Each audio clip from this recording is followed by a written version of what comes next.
Welcome to That Adds Up, where every story matters, every life has meaning, and every conversation brings us one step closer to understanding, translating chaos into clarity, one moment, one story at a time.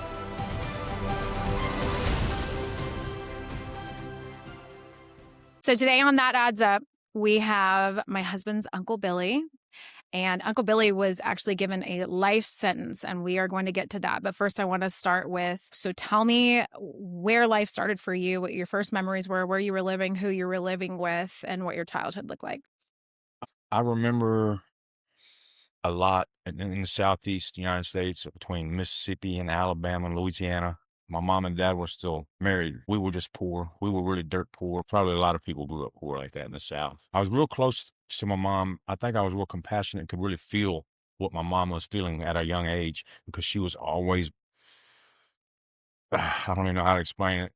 My dad really hurt my mother when he left her, right? And so I just remember a lot of sadness and stuff like that on my mom's side. What do you remember about like the end of their marriage? What was it like in the house? I remember when we were in New Orleans, the end of their relationship, and they had a fight. I just remember the fight. I remember my dad pushed my mom down. I remember seeing that, and his father stepping in and all this other stuff. And I'm told that my dad broke my grandfather's ribs one time. I Wow. didn't see it, but I'm told that, and it was because my grandpa was messing with me. So I don't know. I mean, I just remember those are some of the earlier memories. I do remember seeing my dad push my mom down. It was the first time one of my earliest memories also. He pushed her for whatever reason. He didn't punch her, but he did. He pushed her down, and I remember where I was and what view that I had of it. And it's like a snapshot. I don't remember the video. What do you remember feeling like in that moment? Pain pain and for my mother. I couldn't grasp why or what was going on, but I could just feel the hurt of from my mother, and the fear that I saw or that I felt from my father using the physical and maybe even the facial expression or the anger that was emanating from that scene from him. Did that make you scared of your dad? I was scared of my dad for as long as I can remember. He did use violence and physical. It was just enough to scare the shit out of me. So you remember being scared of your dad from like a very young age. You remember him putting his hands on your mom in front of you. How old were you when this happened? About 4. I think that was my earliest memory is about 4. Was that the only time that you remember him putting his hands on your mom? Yeah. And did they get divorced like right after that? I don't remember the divorce. Maybe so, because I know that my mom moved back to Alvin, where her mom and dad were from at that age, and I went there with her at that time too. So then what do you remember happening after that?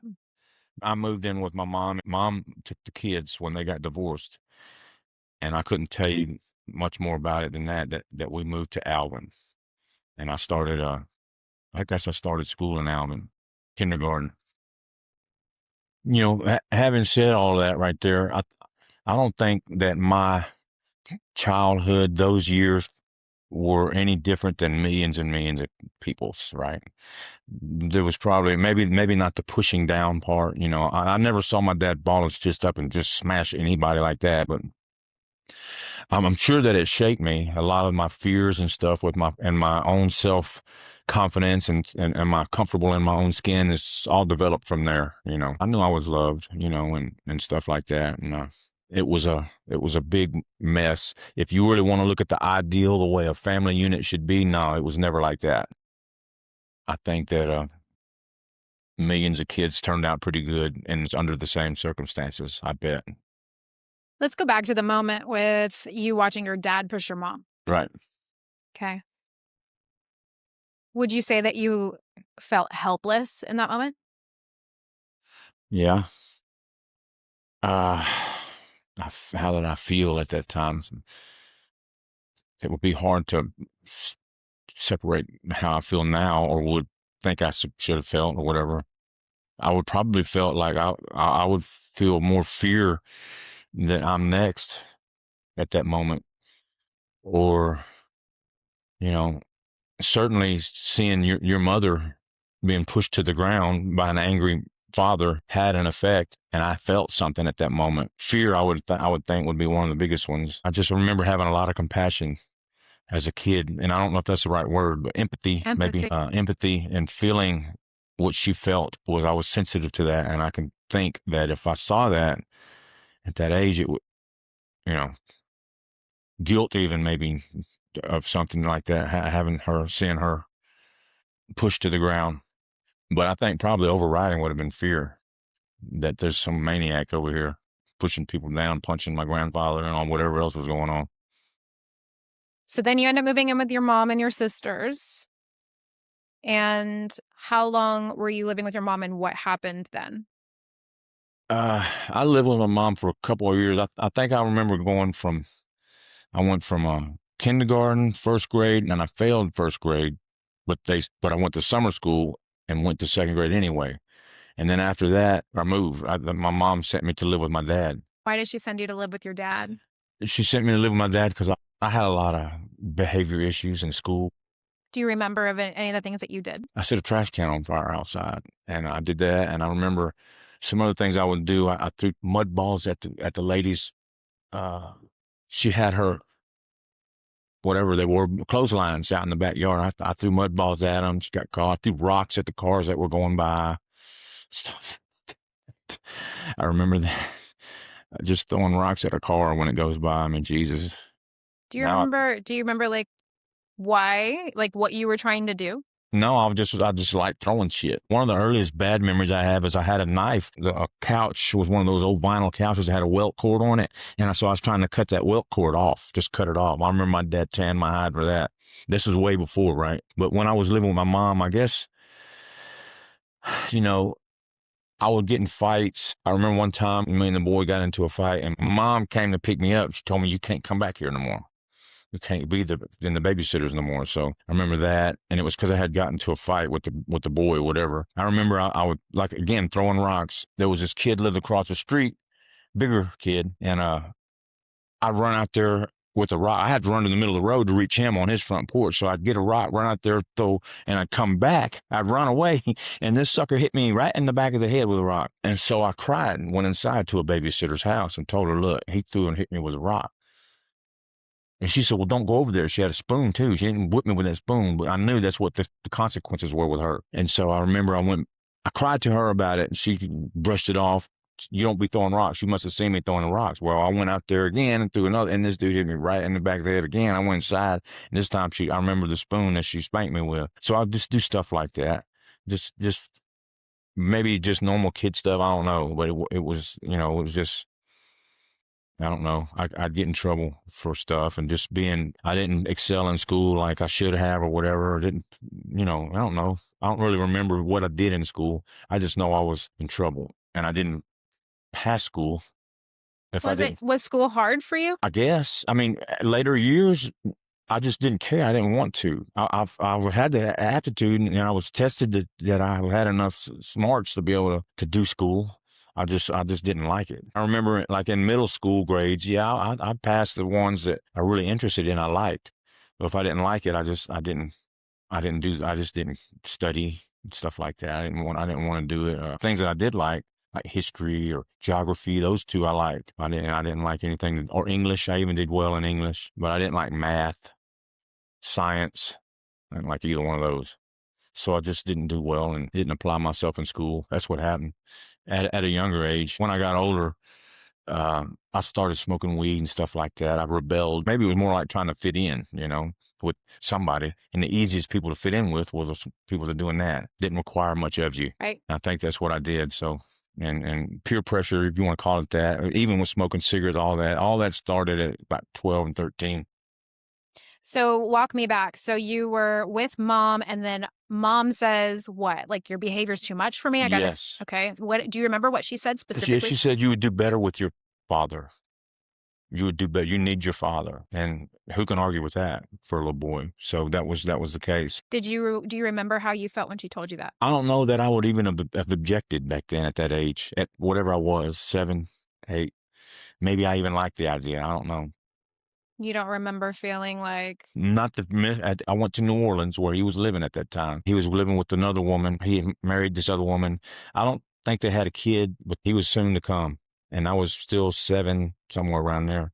And so I don't know that, at that time I don't remember having the relationship that I soon to have with my father, which was fear. He didn't spend a lot of time with me then. Once I was 10, 11, 12, and I could think about why my mom didn't want me there, because I wanted to go with by then I wanted to go back home with my mom. I loved Alvin, Texas. I wanted to be anything about, I wanted to be a cowboy, all that stuff. I hated to be with my father at that time. I wanted to go back to my mom. And I remember how I felt then, you know. It was like a rejection, I guess. My mom had her own big problems then. He wasn't paying her child support. I think they made some kind of weird agreement that if you take Billy, you don't have to pay the child support and all this other kind of stuff. So, and so then did you go back with your mom, or did you stay with your no, dad and stepmom? I would go visit on summer months. Go visit Leah and Lori. Lori and Leah stayed with mom. But no, I never went back to live with my mother after that. Tell me about the relationship that you had with your first stepmom. The first stepmom was from Philadelphia. She was like full-blooded Italian, and she had a temper. I know that she just, I felt like she hated me, you know, especially once she had her son and so that's her son, and that's the unit that she wanted it to be. And she wanted me to be out of the picture, you know, violence to a point where she'd draw blood, she'd scratch me, stuff like that. I remember the facial expressions she would make at me in my face. She hated me. And I don't remember what I would do, anything that I would do.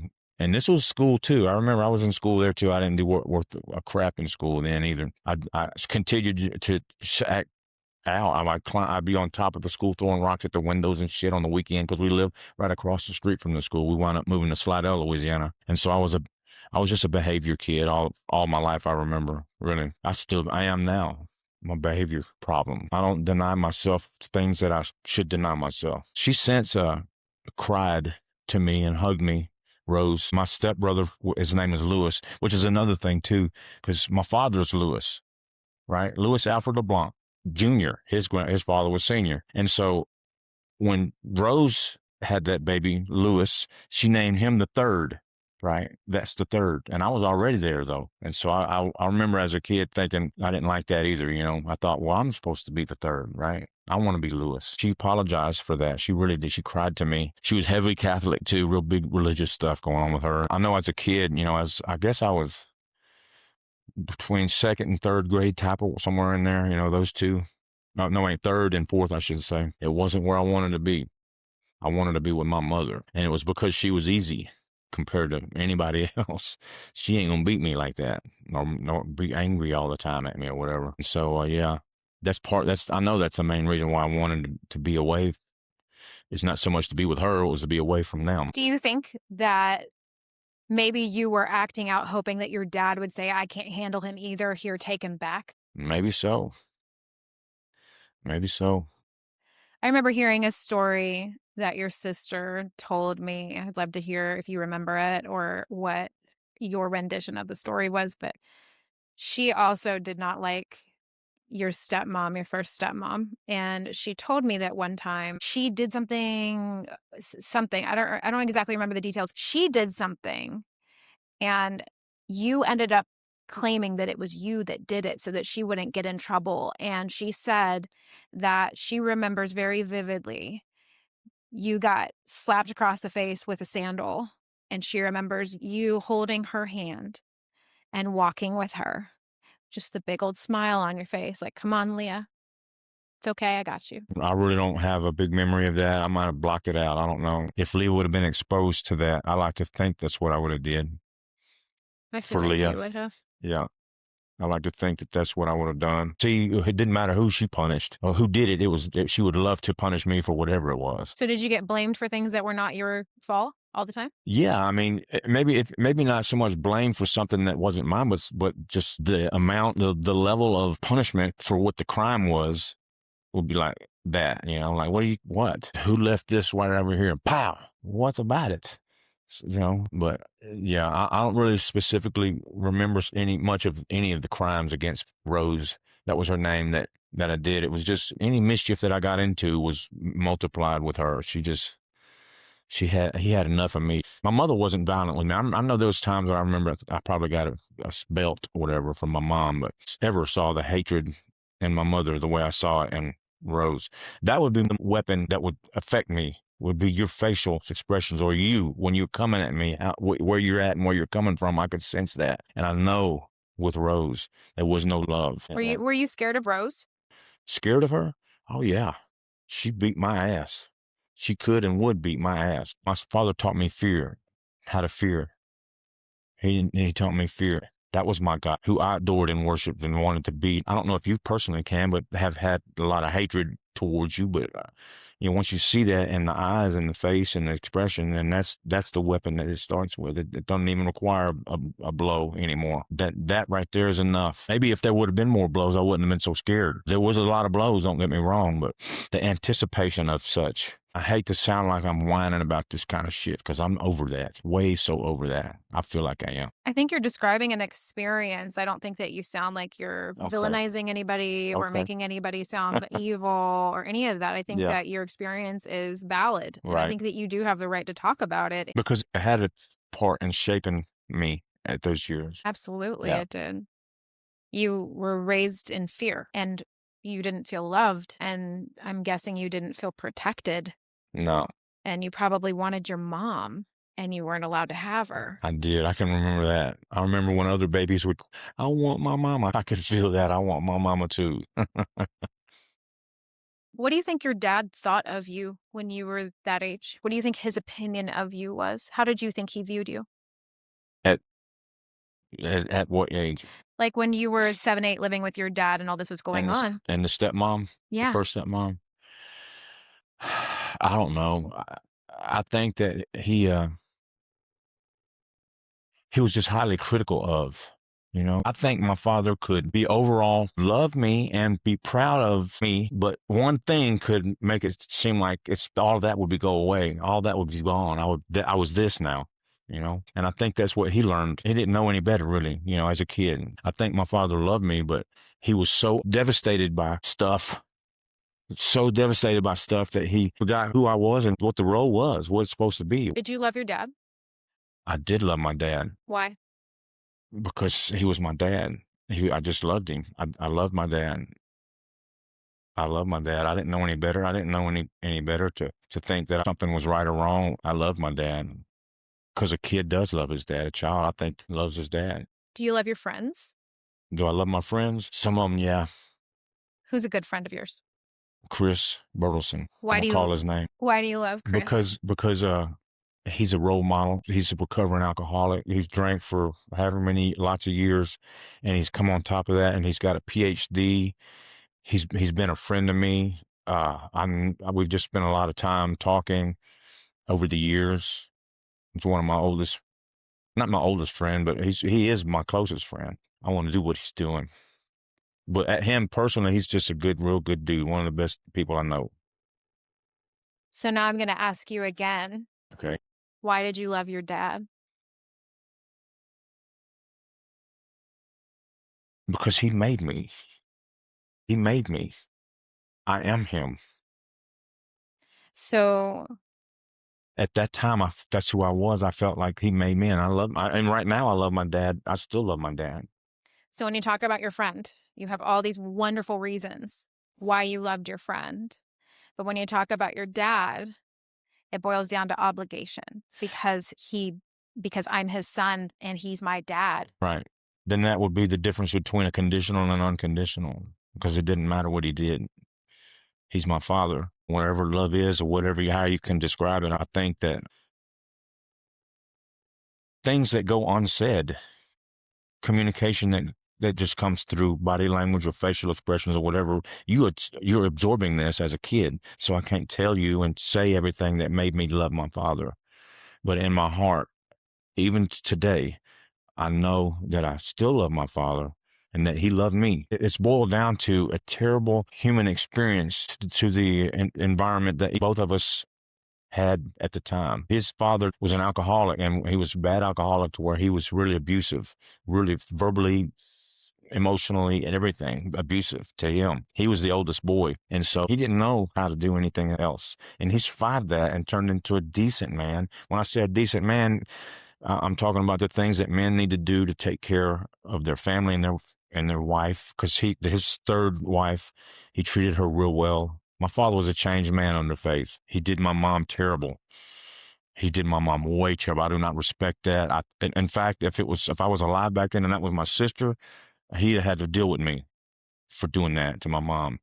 He would be a piece of that under my mom, right? So, What would you have said to him if you could go back right now and that was the situation and you watched that happen? What would have happened? what would have happened? Right now, if you walked in and you're like time traveling back to the past and you walk in, you see you sitting there scared, terrified out of your mind. You see your dad angry. You see your mom getting pushed down on the floor. What are you doing right now? I would say, what the fuck are you doing? What's going on here? What in the fuck are you doing? As a woman right here that's your wife, the mother of your kids. What are you doing? Why? Now, if you could go up to little Billy, who was 5 years old and just witnessed this, terrified out of his mind, I want you to tell me what you would say to him. Cry. Just cry and hold him, shield him from that. Wouldn't let him see it. He needs to know that he's okay and his mom's okay.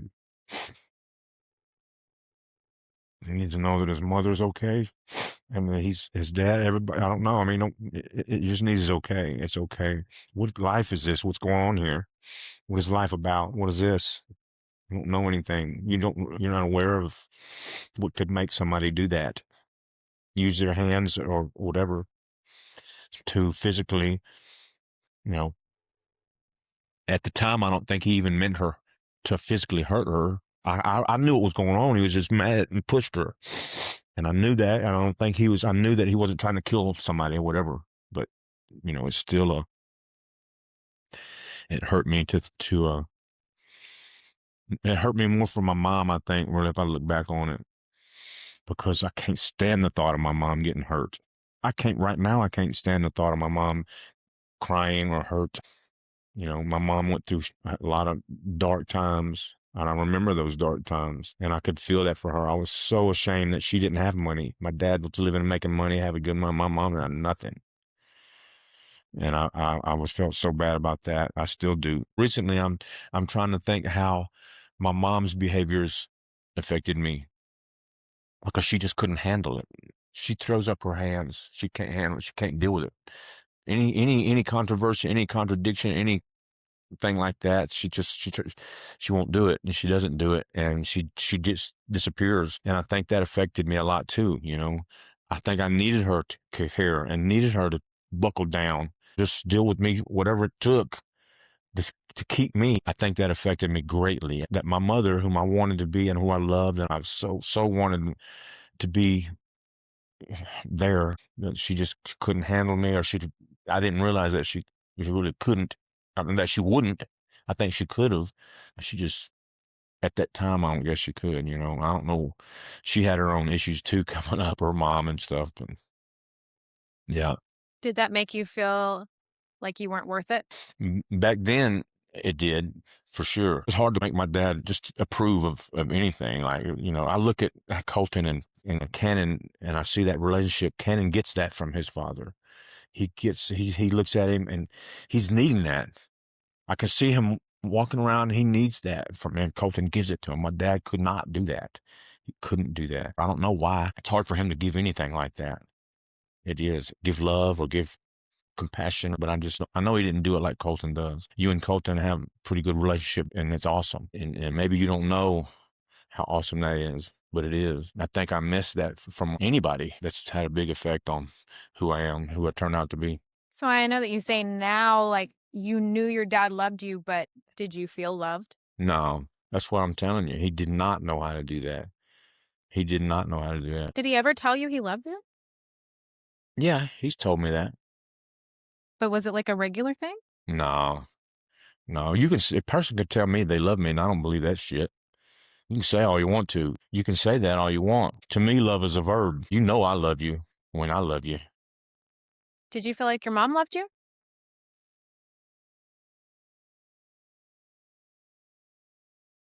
Do I now feel that way? Yeah, I'm sure. I'm sure I did then too. My mom did love me, I guess. I mean, I don't know. Like I said, she would disappear emotionally, big time. As a kid, I don't know why. I just felt I was a bad kid or whatever, and I didn't equate it with love or not love. Maybe, I don't know. Love is not a good word for me. It's not a word that I can describe, and I call it a verb. Like I said, if I love, I love.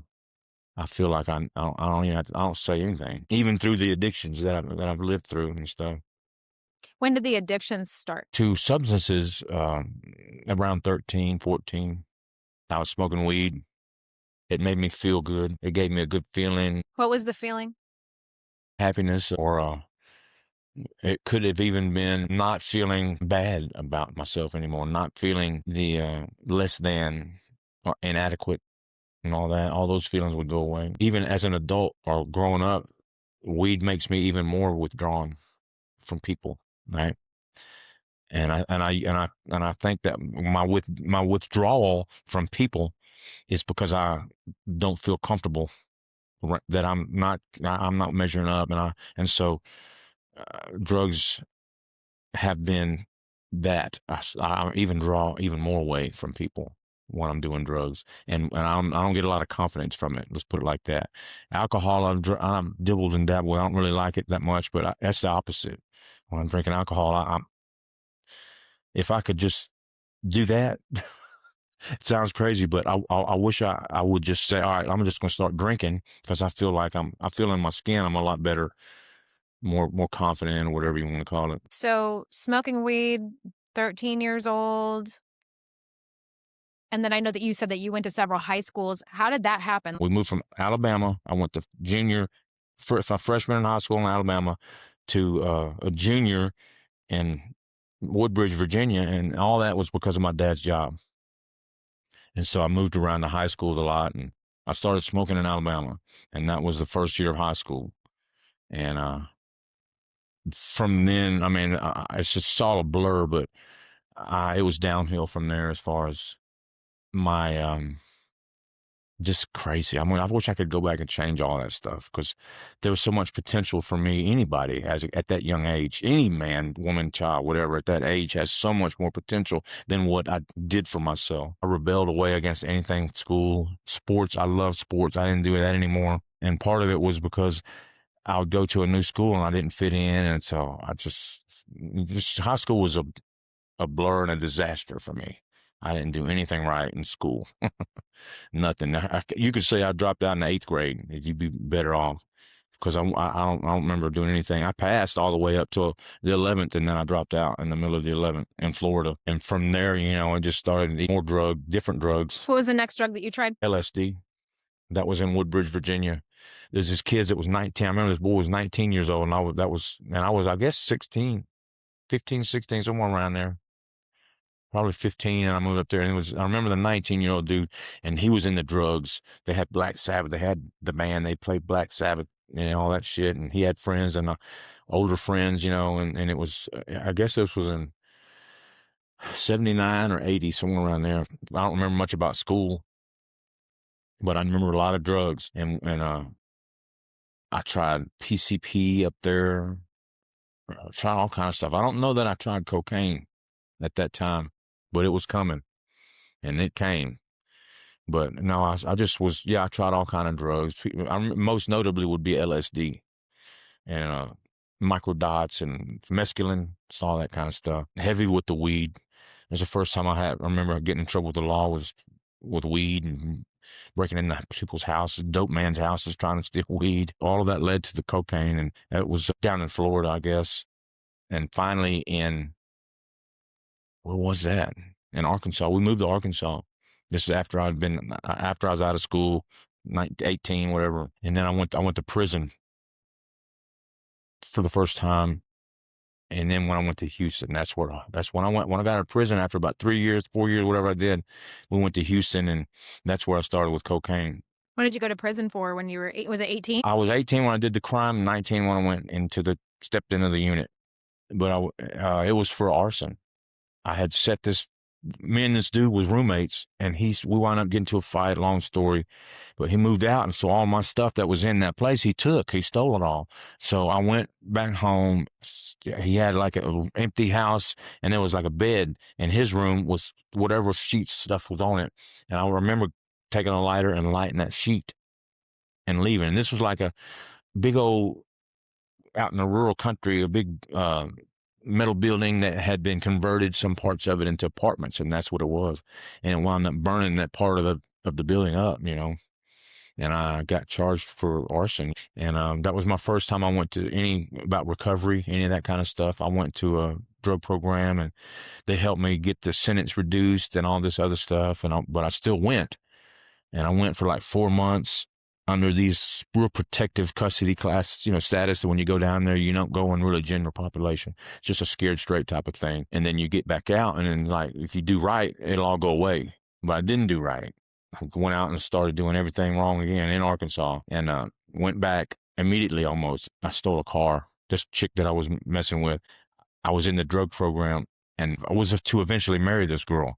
But anyway, I stole a Volkswagen in the neighborhood where she lived, because I was trying to get back to the drug program that I lived at. And I got caught driving on the way back. I was going to pick a brother up in Little Rock, and I got caught speeding, and I was on that parole stuff that I did. And when you get in trouble on that, they throw the book at you. So I stayed down there in Arkansas for about 3 years after that, till I was 22. They just reduced the charge, but I still went down, and they bottled it all up, the old arson and everything, and then theft by receiving, I think what they called it. And I wound up doing 3.5 years or so. And when I got out, I paroled directly to my dad in Houston. So you paroled to your dad's, and then what? I started working, obviously on parole and everything, but I worked and started doing cocaine at the job where I was at, and snorting it, which led to smoking it. That's about when crack cocaine came out.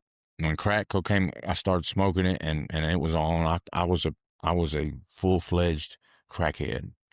I was addicted to that stuff. It had utmost power over me. I mean, I was a slave to that cocaine. And it didn't take long for I wound up going to get some cocaine. I had this person was in the car with me, and we went in to go get it. Police rode down on us. She didn't even come back with the crack yet, or maybe she did. I don't remember. All I know is that they found a straight shooter, a pipe. The police did, and I wound up getting time in Texas for that. And I got a 5-year sentence for that. Did about 11 months and got out, still wanting some more cocaine. One thing led to another. I went to Fort Worth, which I've never been. That was where they paroled me to. And I found powder cocaine, shooting it. I learned how to shoot drugs, intravenous drugs. Who taught you? Other convicts in the halfway house I was at. I wanted crack. I wanted to smoke it, but they didn't do it. That's not what was going on there. They didn't, what was going on there was around the corner, the Thunderbird nightclub. You walk in there and you get a $25 bag of cocaine and you shoot it. And so that's what I did, or go down there and get the little capsules or whatever. And so for years, I say years, maybe 4 or 5 years, back and forth to penitentiary for possession of this, or like stealing from people that hire you. Stuff like that, just stealing stuff out of their shop or whatever, just, it was crazy. I mean, I went to a drug program, long-term drug program, just to get off the streets, right? So wait, you were homeless? Oh yeah, a number of times back then. Yes, there's an old abandoned schoolhouse. I remember in the wintertime, I would go under there and just cover up with whatever I had, and then the next morning, I'll be broke, right? And the next morning you go out there, Peak Load was the name of the company, Peak Load. You go out there and you go in their little building like this, you sit in there and you wait for them to call you to go to work. You go to work and they give you a draw that morning because you're hungry as shit, right? And so you get your little draw and you get whatever cigarettes and something to eat, and then you go to work, and then at the end of the day, you get your money and you go right back to the dope house and gotta buy whatever. You might buy a pack of cigarettes before you get to crack. This is crack, or shooting it, either one back then. But yeah, I was homeless, living wherever. I mean, I remember going downtown and having a needle in the capsules and just needing somewhere to get water and to draw it up, right? Well, I'd go to the Greyhound bus station and just either draw water up or go right to the stall, draw water out of the shitter, and mix it up in the cap and shoot it right then and there. So, but that's how I say cocaine was. It was my everything. It had me. In '93, I got a charge for stealing from somebody that I worked for. I wound up going to prison for that. And when I got down there, I said, I'm never doing that again. I'm never doing cocaine again. And I meant that. And then when I got out for that time, they sent me back to Fort Worth, but to a co-ed drug program type of thing. Released to this, right? It's for prisoners only, and it was co-ed. And I met this chick, and she was a drug user too. And we're not going to do this. Our relationship, we have this understanding, we're not doing that. And we didn't. We didn't when I was there. My parole plan was to go over here. I live with my sister in another city kind of far away in Texas. But I'd come back, and when I'd come back, I'd see Patty, what was her name, and we'd see each other and everything. And then it started happening to where she was using. I knew she was using. She was using her deal with speed. And so one time, I just said, let's go. All right, let's go do it. And so I started shooting speed. And the thing about that was, I didn't ever get hooked like I was on cocaine. I never got hooked on speed like that. I never did anything like I could function. Highly function, if you ask me. I mean, cocaine's gone and you need it back. Speed was never like that ever. And so it made me in denial about whether I was an addict or not, because I was still feeding the ego myself. I wasn't worried about life like I should be. I'm worried about getting that and doing that. And I needed that. I just didn't need it to the same extent. So for years, I was in denial about my addiction to speed because it didn't do like cocaine. Not even close. Even to this day, I'm amazed at how somebody could be such an addict on cocaine the way I was. I'm talking about shameful Billy, as opposed to I am harmless with meth. I'm not going to take nothing from you. I'm not going to let nobody else take nothing from you. I'm not going to hurt you physically, and nobody else will either. And I'm not saying I would hurt you on the other either, but I was just a worthless piece of shit. And so the denial, and that's what has kept me, I know, in the earlier years of my speed problems, it kept me from admitting that I was an addict on that.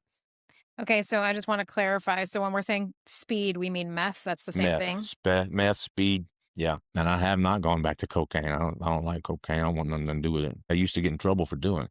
I would just get in trouble for getting pulled over and you got it on you. That's how I got the life sentence, because in Texas, they could enhance, is what they call it, enhance your indictment from the second down to a first. They'll use those priors, and that's what happened. They found in my house, this time they kicked it in my house. They used one of those ones that happened in the car to enhance when they kicked my door in at my house. And they found these little chemicals, which would be not criminal to have them unless you have them, the specific ones, right? You can have one, but if you have them together, no, you can't do that. Were you cooking meth? No.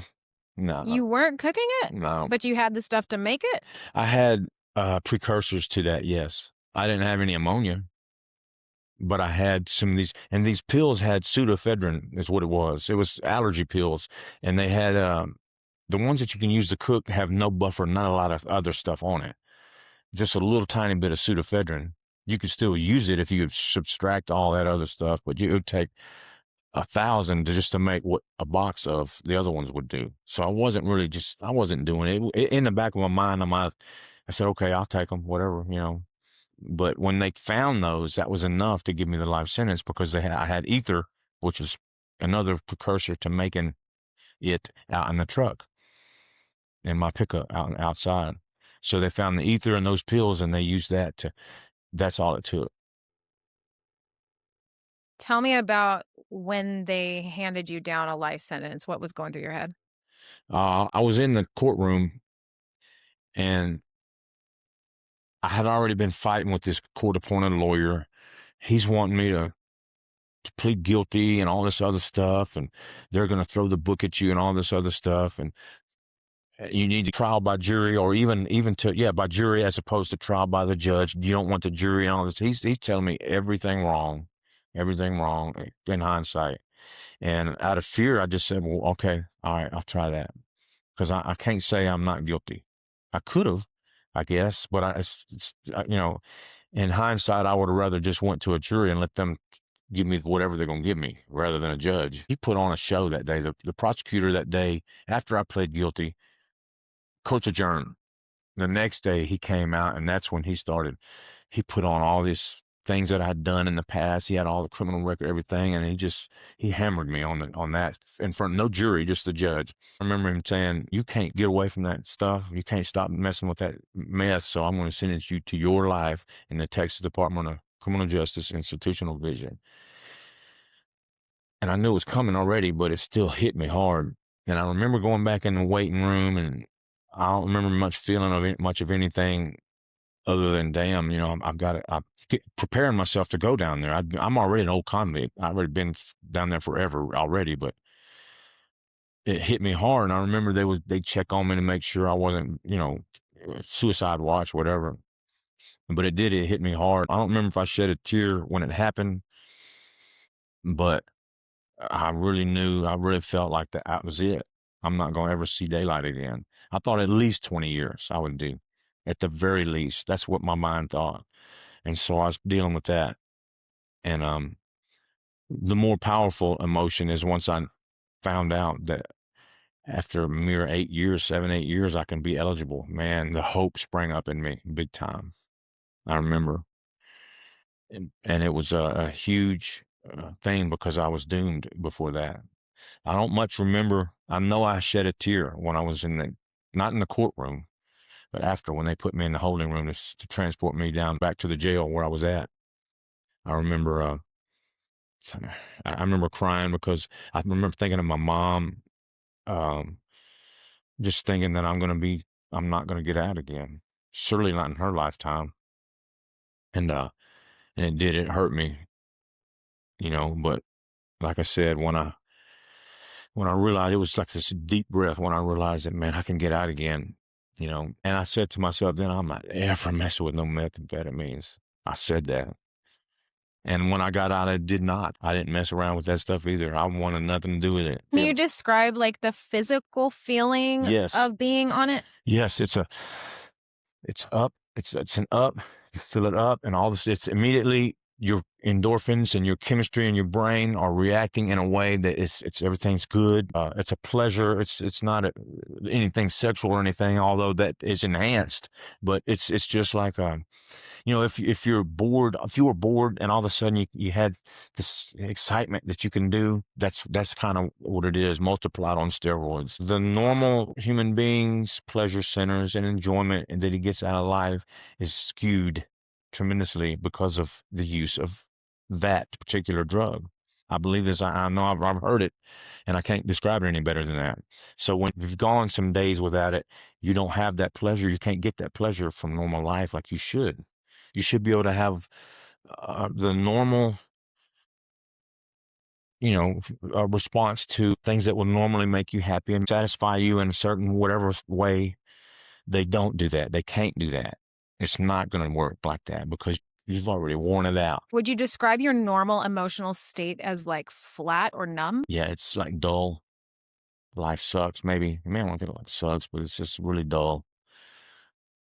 And another thing too, I add to that is that I think that if I had somebody, I'll just say a woman, I'm not saying for any other sexual reasons or whatever, but just somebody, a woman that I could do life for, somebody that I could do this with and for, then I think that would change the way when I'm not high, that would change the way I feel.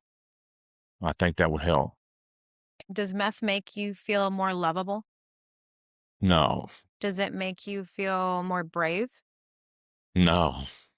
Does it make you feel less anxiety, like social anxiety, or more? No, more. So it attacks the three things that you already struggle with. I know it. So then what is the gain? What is the gain? What does it do for you? Because all my life during meth, it's never been without a woman. I say that when I get out of penitentiary and I go back to doing it, there's always there's a woman and we're doing this together. So I've always had a woman. Never, ever have I been alone and single doing methamphetamines, ever. Sounds like you need to stay single. Sounds like a woman is probably not the best option. Well, I mean, I'm just, the reason I bring that up is because I had fun with the stuff before. Yeah. With her, whoever.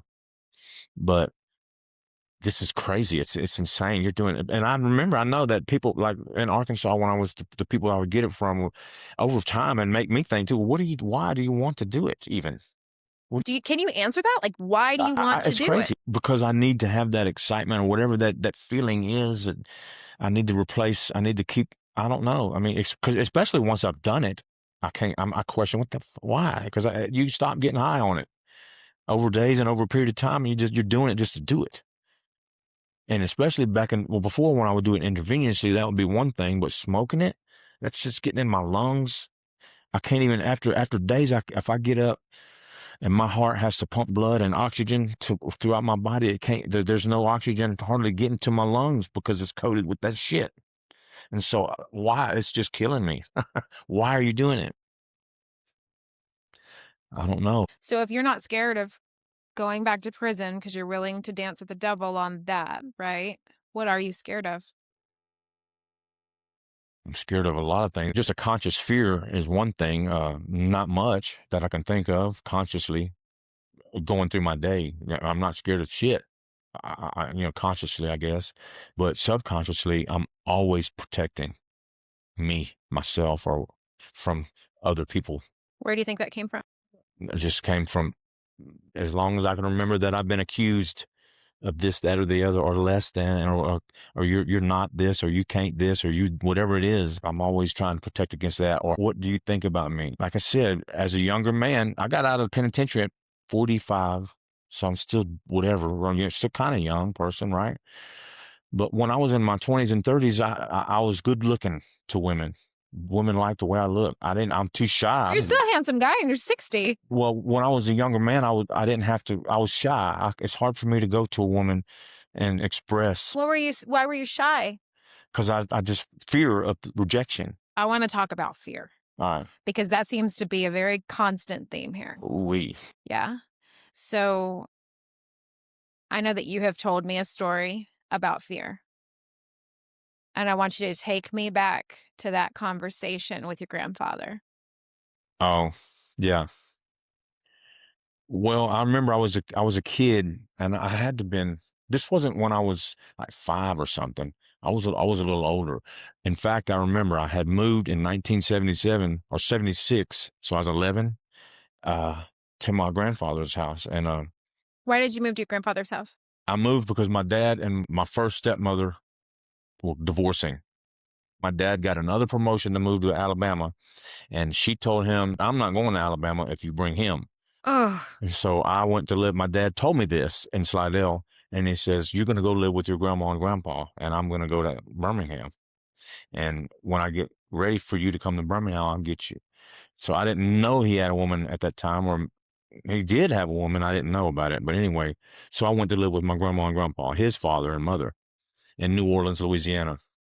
Gretna, to be exact. I was 11 years old, and I was outside playing, and these kids, it was a Nerf football, it was mine, and they took it. They were not going to give it back to me. And I went and told my grandma. Grandpa was at work, but I went and told my grandma, they won't give me the ball back. And they're going to beat me up if I try to get the ball back. So I went and got my grandma. Anyway, my grandma went out, and they gave her the ball, whatever. And my grandpa was an alcoholic. By the time he got home and he started drinking and everything, Grandma told him the story about it, I guess, but he called me a coward. He called me a pussy and a coward. And I internalized that because I was scared. I know this happened one time too with Faith on a school bus. This was later at 13, 14. This dude named Bubba Peoples. He was a bully. And he, not necessarily a bully, he was a bad man. Bubba Peoples, we are looking at you. Bubba Peoples, his sister was so gorgeous. I love her. Teresa Peoples. Oh, she was fine. She was like 17 and I was 15. Anyway, 13, whatever, 15 by then. Anyway, but we got off the school bus and he was pushing me for whatever reason. I don't remember why. I probably had a smart mouth. I was a smart mouth little kid, punk. I needed to quit being that. But anyway, he's pushing me, and I didn't want to fight him, so I'm backing up. And he kept pushing me, and here comes Faith. Your stepmom, your My second stepmom. Yeah, and here comes Faith to the school. She sees this. She saw this, and she came and got in front of him, and I went with her. And that's another time that I did not fight when I should have fought. Hold on, though. How did that make you feel that this woman came in and protected you? I was glad for it, but at the same time, I mean, I was ashamed. And I remember one time with Lori, my sister, another time, a shameful thing. I have been a cowardly boy. I was scared, and I blame it on my dad. My dad didn't teach me to fight. He taught me to be scared of a fight. And, because I would fight as a little kid. I thought I'd get in trouble for fighting. Then when more exposure to my dad, the more cowardly I was. Because I remember my sister, Lori, did something. And these were Colombian boys from the neighborhood, and they were all from Colombia. We played soccer. But anyway, I remember for some reason, they slapped Lori. And Lori she had been 12 or so, 13 maybe. But anyway, and I didn't do anything to protect my sister.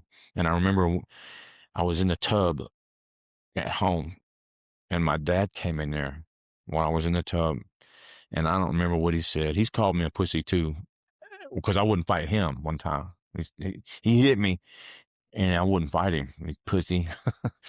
But no, I felt so ashamed that I didn't protect Lori. He didn't have to say a word. I remember that. So I've just dealt with that a lot. It's a cowardice, and I know that I don't know whoever hears this or anybody ever sees it, but that is not a proud moment for any man. To right now, even to think that I would show cowardice is not a pretty sight to me. I don't want that. I'd rather die. But it was a part of who I and I'll say this. My first time in prison, I was a coward motherfucker too. I was a scary motherfucker. And as I got out and started coming to Texas, things were a lot different in Texas. It wasn't like in Arkansas. There was a lot of fighting going on, but as I grew up and grew older, I didn't have the fear. I didn't show the fear, and I wasn't called upon. Nobody fucked with me like that, and I wasn't called upon to have to fight or not, because I didn't carry myself like I was scared. And I know I have been into a couple of fights and did well with fights. So I wonder if when I was a kid, if I'd have just fought. I remember in the final thing in Tucker, I didn't have to fight. I just had to bow up. And the dude that was oppressing me, I could see it in his eyes. He didn't want to have to fight me. Because by now I'm a 22-year-old strapping young athletic kid. And I didn't have to fight him, but I remember one time I had moved away from where in the population area where I would be seeing this person, and all of a sudden he came out to try to connect, try to fuck with me, and I just kind of stood my ground, and it was over with. The whole thing was over with. The oppression was over with. So I like to think that maybe that was anyway, but I've never told anything about my shame of being a coward and all that cowardice, except to you, not anybody ever. I've never told how I was a coward and felt like I've been a coward. And I've always thought that, well, it's just self-preservation. You're trying to make sure you survive. You're a survivor or whatever. But that with Lori was cowardice as a little boy. But can we at least have some compassion for the 5-year-old boy that watched his dad push his mom to the ground and learned to be scared? Yeah. It's, I say I actually to this day blame my father. Yeah. For instilling me fear, physical fear. You realize that fear is your first memory. Yeah. Who would you be today if you didn't spend your entire life in fear? Yeah. Whoever I wanted to be. Whoever I wanted to be. I would be married to a woman that I love. I would have kids. And I would be a good father, a good brother, a good uncle, somebody that respects and is respected and loved. Somebody that everything that you can imagine that a person would want, a man would want. That's what I'd have. And it had nothing to do with riches or any of that. It would just be somebody that has a loving family he's taken care of and helped to accomplish, and has children and grandchildren that love him and he loves them, and That's it. I'd be a father and everything, all those things. If a person can see, especially in a man, unsureness and not being sure of yourself, it's not attractive to women. It's ugly to me. It is. I don't want to be that anymore. What'd it take for you to feel like you're comfortable in your own skin? Not being a failure at other things. I've heard the word self-love and I don't get that. What is it? I've asked the question, my friend Chris, what does that look like? What does it mean? He's the one that told me love is a verb. And he says, and he uses the word act as if, just act your way into right thinking. Just act this way and it'll come to pass for you. Fake it until you make it type of thing? Yeah. And in a way it's true, because it's just, to me, I think it's true. I haven't taken that plunge and just made a commitment to do it like that. My Uncle Lloyd says this. He says, there's magic in action. Fears hold people back from doing actions. If you did this action and realize, like talking to a beautiful woman, just do it. Do the action. So you're saying self-love and you don't understand the concept. Right. What does it look like? How is a little boy who didn't feel loved supposed to know how to love himself? Right. What does it look like? Have you ever felt truly loved? Yeah. Maybe. Yeah. Maybe? Yeah. Truly loved. Truly loved, delighted in. Like somebody lights up just because you exist. Have you ever truly felt I that, have felt that. cherished? Yeah. I don't know about, maybe not cherished, but loved. And yeah, I felt that way. Usually if it's like a long time, long away separation for a long time, and then there you are again. I'll be honest with you about something I feel today. Even when Billy first gets there, it's okay. But once he's been there a minute, people are sick of him. They don't like him. They don't love him. They don't want nothing. They want him gone, or they want to leave. One of the two. I have the same fears and insecurities, and people get annoyed with it, or whatever it might be. Whatever my personality traits are, they become ugly real quick, and people can see it. I can put on this veneer. I'm this veneer, and you see decent looking man at 60, whatever. I can put on the veneer of this, that, and the other, but it's something else inside that's comes out always for me. Even when I'm sober, still have the side effect of the meth is that I still have that brain that it's hypervigilance, always coming up with something, and it's out of fear, As a child that was raised in fear, I'm sure that you knew your dad's footsteps coming down the hallway opposed to your mom's. Yeah.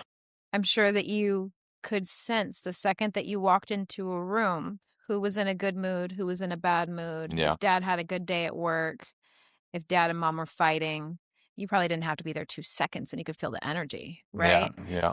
So I don't think that started in prison. I think that started when you were a little boy. Right. I think prison probably cultivated a lot of it. Oh, hell yeah. And I'm curious, when you do something that you call shameful, right? I want you to let go of some of that shame, because shame and guilt are different. Guilt is I made a bad choice. Shame is I am fundamentally flawed. There is something wrong with me. And when you're raised with a lot of shame, you attach that identity to mistakes. And it's like, I can't do right, therefore I am bad. And some people parents will tell you, you're a bad boy, you're a bad kid, you can't act right. Those are identity statements. Yeah. That is not somebody curious about your behavior, or that you're missing your mom, or that, why are you acting this way? What is going on with you? Why are you burning stuff? Why are you throwing rocks at cars? Why are you doing all these things? Because those are behaviors. That doesn't mean Billy was bad. Yeah. On top of that, how are you going to assign that to this precious little boy who really just wanted his mom and was terrified and living in fear? I can be honest, Christina, that is the underlying evil ingredient. Harmful, the most devastating ingredient in Billy LeBlanc's makeup is growing up being a coward. I can honestly say that this time that I've spent talking to you and being honest that I am a coward. And then looking at the fact that, hey, you were not given a chance to be a hero. Mhm. You never were. You know, you were a human being that could have developed into a normal human being with the same amount of confidence in himself and what's right and what's wrong, rather than being that. I am not a coward. I have faced some demons.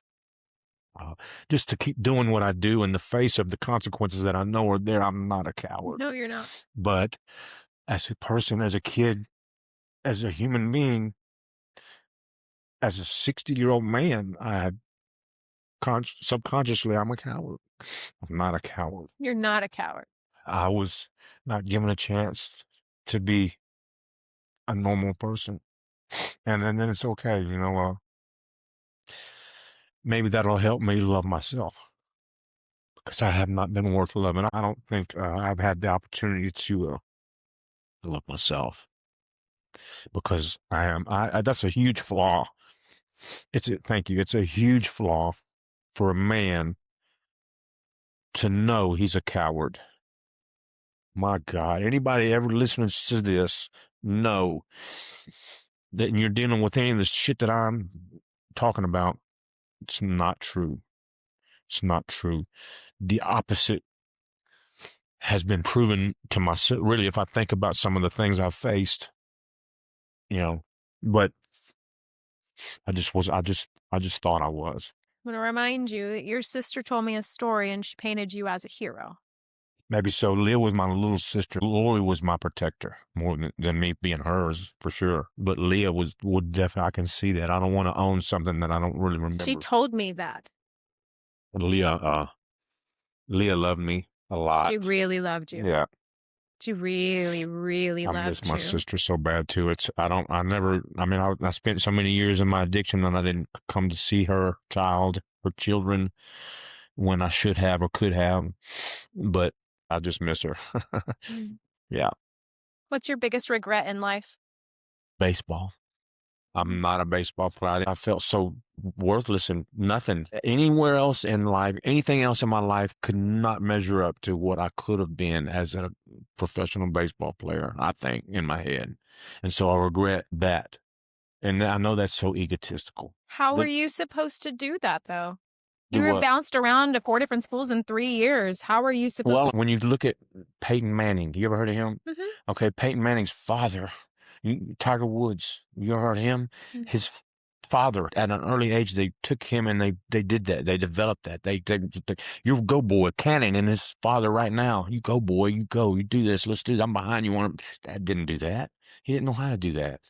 But if he would have did that, and I would have learned even more than what naturally I had, shit. Even in prison, when we had softball and baseball what started happening, my esteem as a human being was so much higher because I could do this. It was finally something I'm good at. I can do that. People would recognize. That was huge. I feel like the answer should be, if I regret that I don't have any children, that I never had any kids. Do you regret not having kids?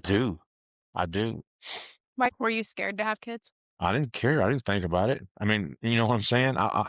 No, but I do regret. I regret that. I mean, I know that I've told you that I wonder maybe it's best that I didn't. And I also thought, this is a crazy thought, that God says no more of that bloodline. I remember my first love. I regret that we didn't get married. I think of her. And anyway, my selfish answer to that is baseball. I regret that I didn't get that. But if I really think about it, it's that I don't have a family.